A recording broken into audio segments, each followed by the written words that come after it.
café, como que ahorita no tenemos el 100% orgánico, digamos 100% de inflación, todo el futuro lo que pensamos es cómo aprovechar todos esos recursos naturales, como también tener un cambio en la vida de los hijos, que actualmente hay muchos pensamientos, pero todavía nos faltan personas que tengan voluntad de hacer y recursos también, porque ahorita el problema que tenemos a nivel de asociación es el analfabetismo, o sea que muchos niños que han quedado solo a sexto grado porque hay que emigrarse a ganarse la vida.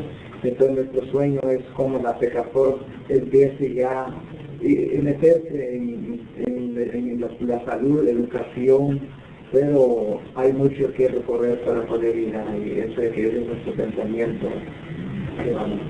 Excelente, muy bien. You said that in response to the question before, my parents' generation, we did not do some of the things we do now, like have nurseries for coffee plants to replenish our fields when the coffee trees get old. We did not farm organically, and our parents' generation lost a lot of value by not recognizing what they had in the organic matter that they would get rid of. He mentioned coffee pulp. You're looking now at a picture of coffee that's drying. Before that, it's covered with a cherry that historically was taken off the outside and just thrown away. Currently, under organic farming methods, it's used as an organic input, it's composted, and then put back into the field as rich organic matter that improves the quality of the coffee. So our parents didn't do any of those things.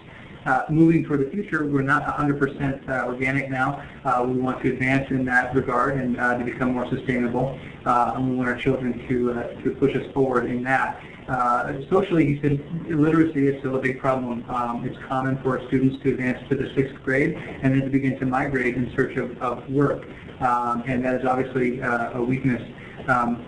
He said that at the level of the cooperative, we want to be able to provide better health and education for our students. So here, just in my own life and what I'm hearing, it's interesting that a generation ago they didn't have formal organization, and now in his vision for the future, PECA Forum is front and center, and he's looking at PECA Forum as a vehicle to provide some of the services that are missing in the community to reduce migration, provide health and education services.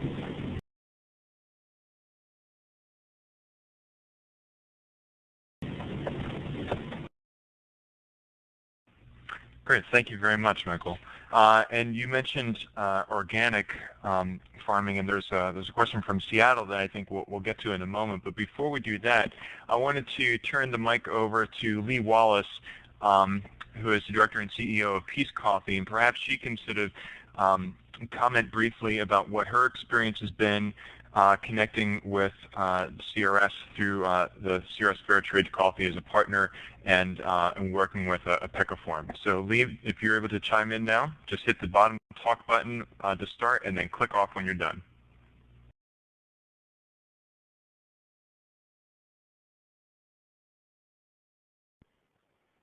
Thanks, Kevin. Hope everyone can hear me. Greetings and thanks everyone for hopping on this webcast today. I think it's important work that everybody here is doing. A special hello to my friends in Guatemala. Good to see both of you again. Yeah, I'll talk briefly about Peace Coffee, what we do, and then our work with CRS. Peace Coffee is a 100% fair trade coffee company, and we're based out of Minneapolis, Minnesota. We were founded in 1996. We currently buy coffee from 9 different countries. Our largest buying relationship is with Guatemala. We buy most of, as a percentage of total coffee, most of our coffee comes from Guatemala. We're projecting to buy about 2 to 3 containers of coffee from Guatemala next year. That's out of a total of 600,000 pounds of coffee we'll be purchasing next year. I was actually in Guatemala last February and had the opportunity to visit with both Michael and Arnulfo, and really valued my time there. We are a mission-based company as a 100% fair trade coffee company, and we're part of a network of small coffee companies that are across North America that are bound together by the fact that our mission is fair trade coffee, and that's all we do. What that means for us is that we don't come to work every day trying to figure out how to fit fair trade coffee and the work we do with our producer partners into the overall framework for our company. It means what we do is we exist to actually show that trading fairly with small coffee farmers around the world is a viable business model and is one that works. You can be a profitable company and you can have deep and strong relationships with the people you buy coffee from and work with a model of economic justice. In terms of our partnership with CRS, it's an excellent and strong and powerful partnership for us in that what we love to do is work with people who step up to the plate with us and understand why we do what we do. So I spend a tremendous amount of time going out and talking to our CRS accounts because in my mind it takes our mission to the next level and it helps us continue to meet our mission even further. So by partnering with CRS, we get the benefit of the work that people like Michael are doing down in Guatemala, get to partner and work together on things like the Cafe Livelihood project that he was talking about earlier, and then we get to connect all the way back to the people who we sell coffee to in the United States and get to educate them about our travels, the people that we work with, and the work that our company is doing.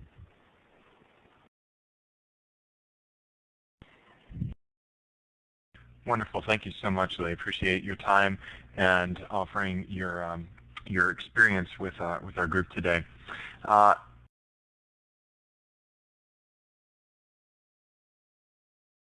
Michael, I wanted to extend a question to you that comes from St. John's University, and particularly a professor there in Galvin. And Anne writes that I visited a coffee farm in Nicaragua that has completely sustainable cultivation practices, provides housing and school for employees, etc. And the owner told me that they could not be certified as fair trade because their farm was too small. I was wondering if there is anything in the works to make fair trade certification available to smaller producers.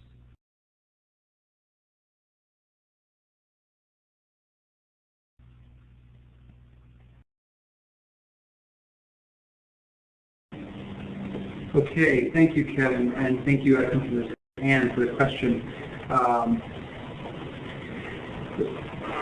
I think there may be some confusion about the nature of the different certifications that are out there in the marketplace. We know that there are many. There's fair trade certification, Rainforest Alliance certified coffee.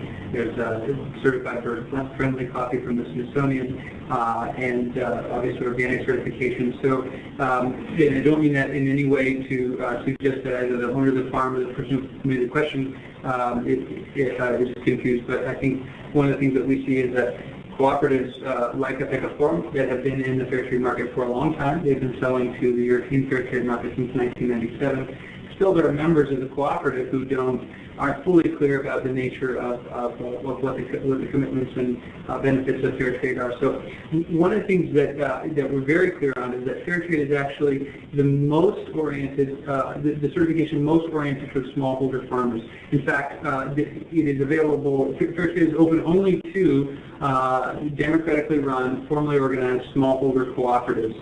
That is individuals like Arnulfo who own their own land, very small plots, like 5 acres or less.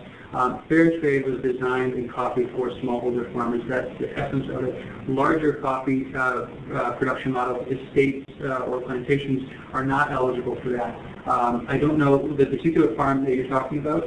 There is a farm called Selva Negra, which has been recognized around the world for sustainable practices. But in general, a farm that has employees, as you said, and provides housing and schooling, that's a larger farm, more of an estate that would have a permanent or semi-permanent landless labor base that wouldn't be eligible for participation in the fair trade system. I'm happy to answer questions offline on that if I've misinterpreted it. But just want to go back very briefly to Lee's comment, and I glossed over a bit about fair trade. I think most of the people on the call have a very good idea of what the benefits of participation in the fair trade economy are in terms of access to technical systems, credit, guaranteed minimum prices, and social premiums that the cooperatives can reinvest for social projects in their communities. But I think one of the things that we've learned in Central America over more than 6 years of working intensively to help smallholder farmer cooperatives deepen their engagement with high-value coffee markets is that fair trade is an excellent advance, an excellent correction to a market that does not provide a fair shake for smallholders and does not provide enough of an incentive for them to organize and produce coffee of high quality. But the formal fair trade system is limited in its benefit. What we find is being really important, more important than fair trade certification, more important than the minimums, are the direct relationships that underlie fair trade, the direct relationships between people like Lee and the cooperative coffee family that she mentioned, and cooperatives like the Pepper Forum.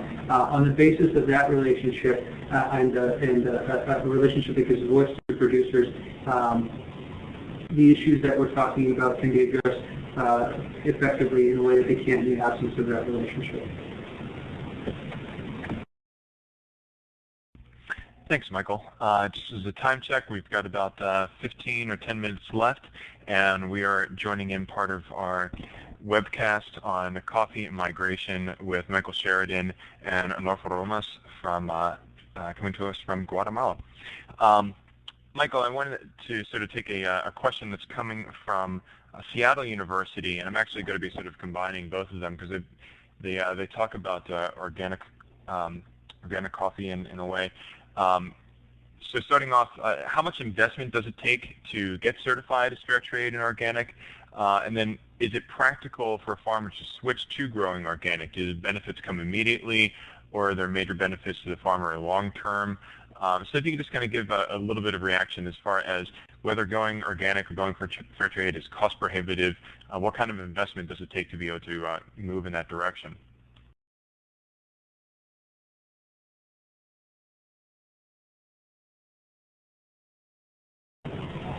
Great. I'm going to let Arnulfo answer that question since he has been running a cooperative for 350 farmers. La pregunta es sobre el café orgánico, el costo de la inversión necesaria para producir orgánicamente, para hacer las inversiones, la transición, y si realmente vale la pena, o sea, realmente la inversión se justifica por los beneficios que trae la producción orgánica. En este caso, digamos que en cuanto estamos hablando de la inversión para lograr un quintal, o defender un quintal ya así de café orgánico, está hablando de 500 a 550 pesos de inversión, el coste de producción. Y ya cuando vendemos, estamos vendiendo, bueno, el mercado que tenemos, ya estamos hablando de 600 quetzales así fijos. Y la ventaja que tenemos del hecho de estar organizado y vendiendo sobre todo juntos es de que si el precio aquí local viene hasta abajo, estoy hablando de 200 quetzales, en el mercado donde está metido se mantiene. Arnulfo responded with the cost of production for organic coffee here in Guatemala, which is about 5.5 quetzales, or maybe 70 to 80 cents per pound to produce organic coffee, which is higher than the production cost for conventionally grown or non-organic coffee. But he says that he feels it's worth it because they can get a higher price for the coffee, even when the local prices decline. Organic coffee retains its value. I'll just add, based on our experience in Central America, where we've, in multiple countries now, actively promoted the organic certification and transition from chemical-intensive farming to organic farming, or maybe experience there has been in Nicaragua. There are challenges to the transition. It means learning a knowledge-intensive farming system. It is more labor-intensive organic farming. And the typical experience, particularly for people who have been highly dependent on synthetic inputs, is that yields will decline over the first few years, sometimes significantly. So farmers are looking at organic transition to be able to manage their farms more integrally and more in harmony with the environment, and also to be able to access market premiums for organic certified coffee. The problem is that they are not able to access the premiums for the full 3 years of the transition, so until they have a certified stamp, they can't get a penny officially of premium. And during that time, the production is going down. So we're talking about people with like a half an acre of land who have very little income opportunity, and their production is going down, and they can't access those treatments. So it's a very difficult thing. I would say at the level of the region, it's not reached a crisis point, but there's a lot of concern around the region, and people are frustrated with lower yields and are moving away from organic farming, or thinking about moving away from organic farming where they haven't been in the past. And it's something that we'll be looking at very closely with our new project. That's quite a challenge. It's my understanding, as we sort of continue on with our call here, that that we have a representative from Cabrini College-Sodexo, and I was wondering if he or she might be interested in just briefly offering us a little bit of his or her perspective on what going fair trade at Cabrini has been like, since we have a number of other schools represented. That might be interesting for those other schools to hear that experience as well. So if that person could come up to the mic and just click on and off with the audio button in the bottom left-hand corner.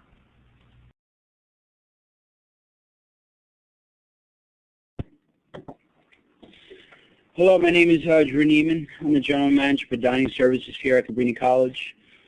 Here at the college, going to fair trade in our coffee shop began about 2 years ago, and it was really student-driven by a student here at the college. At first, it took a little while to get off the ground. We faced many of the same kind of obstacles that seems to be prevalent in this movement. But once we got going, we actually grew to the point where the supply could not keep up with the demand here at the college. Initially, it is, like in other areas, it is a little bit more costly. But I think, once you get it up and running, we found that it could be absorbed pretty easily. In the second semester of the same year, we actually introduced fair trade decaf as well, and found that to be successful as well. I think the important part is that the students who are at the colleges, as well as whoever's providing food service for them, that there really truly needs to be a partnership in order for it to work. Because what we're still challenged with is that not everybody truly understands what fair trade is, and you need to have multiple people working on trying to get that message out. The better the message gets out, the more effective it is to have fair trade products on the campus.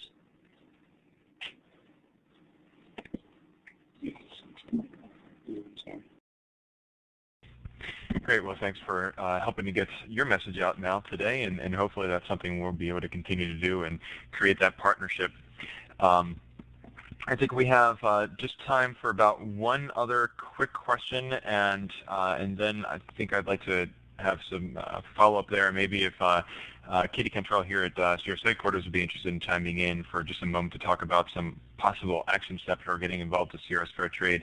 But we do have one other question from a student from Cabrini College, and I don't think we're going to be able to get to our last Seattle question here, but let's hear from the student at Cabrini.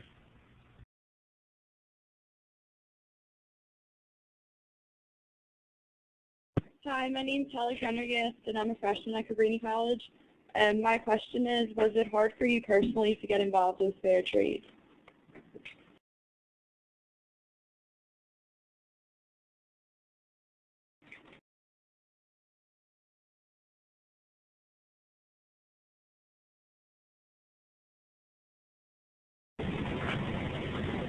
La pregunta es si te fue difícil en algún momento en principio involucrarte en lo que es el comercio justo. Quizás puede hablar un poco de las raíces del acercamiento a ese nicho del mercado. Sí, nos fue difícil porque nos estábamos acostumbrados a vender un café con soy basura anteriormente en la cultura nuestra. Ahí como van todo eso. Entonces ya cuando quisimos, porque es nuestro objetivo, digamos, tener un poco más de ingresos, si decimos así, pero también tenía como compromiso arreglar más la calidad en cuanto al mejoramiento del trabajo, de producción, de la tienda y todo. Entonces, para todos los procesos no han sido fáciles. con los requisitos que nos filtran por el examen. Great. He said, yeah, it was very hard at the beginning. We were accustomed to producing coffee that was really garbage, and so we saw fair trade as an opportunity. We wanted, of course, to get higher prices, the higher prices that come with participation in the fair trade marketplace. But also, we wanted to make that commitment to quality and to meet the requirements, the quality requirements of the fair trade marketplace.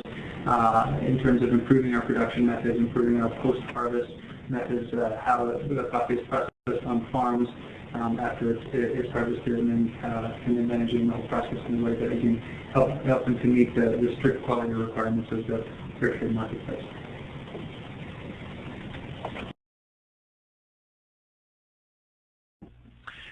Great. Well, thank you, Michael. Thank you, Arnulfo. And I think this is going to have to be sort of our wrapping up moment. But, Michael, I wanted to kind of turn it back to you. And Katy, if you're interested, just give a smiley face. Otherwise, we'll just stick with Michael.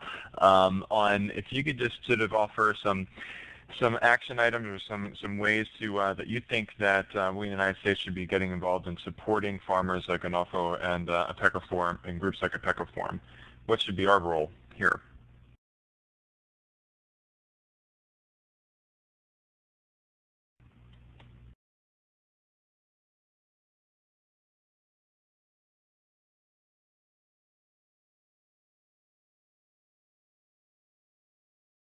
Yes, feel free, Michael, if you want to respond to that.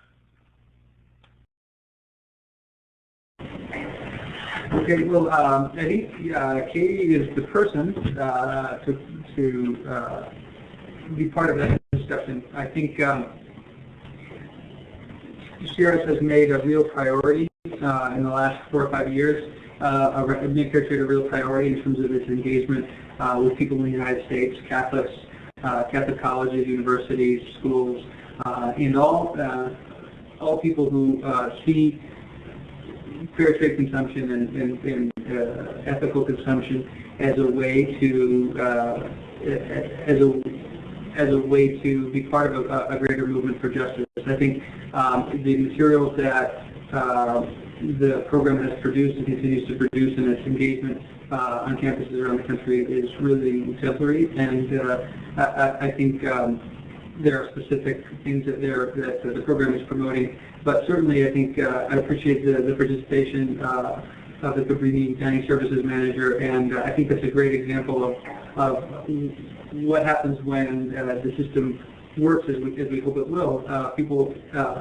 I think, I'm sorry for being the dining manager, you mentioned that people still don't know what fair trade is, and there have been people talking for practically a whole career about fair trade and its benefits for smallholder farmers and trying to promote it, and yet the level of awareness is still not where we hope it would be. So I think there's still an awful lot of work to be done in education. And then there's no education like, the product itself provides an education, particularly on coffee. There's this magical moment when people are gathered around a cup of coffee, drinking the coffee, beginning to understand what fair trade is. And, you can see it on people's faces when they have that moment where they see that their actions as consumers, they're holding $10 in their hand and they're trying to decide which bag of coffee to buy. Those actions have direct implications on for the lives of people like Arnulfo. And so I think some of these things are low-hanging fruit, beginning to introduce fair trade coffee onto college campuses, and then continuing to work so that it doesn't just get there, but it continues to expand, so it becomes a larger percentage of the coffee that's produced on campus. And there's fair trade fruit, and there are sweat-free T-shirts, which is a place where universities across the country spend an awful lot of money, much more than they spend on coffee.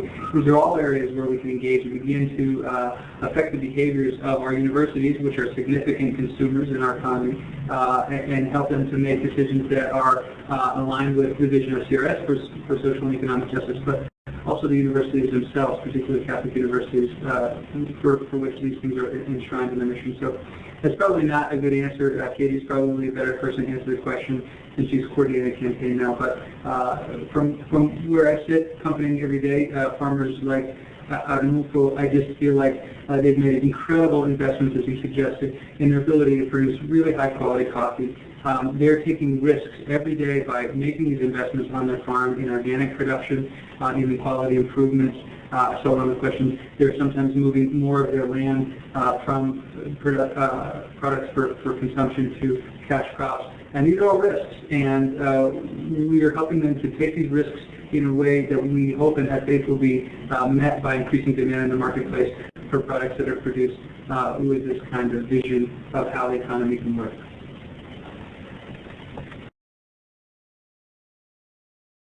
Great, thank you, Michael. Thanks for offering your connections there and your vision with that. And Katy, we only have just a few moments. We're past our time, but I did want to sort of offer you just a moment to give a couple quick plugs. So, Katy, over to you.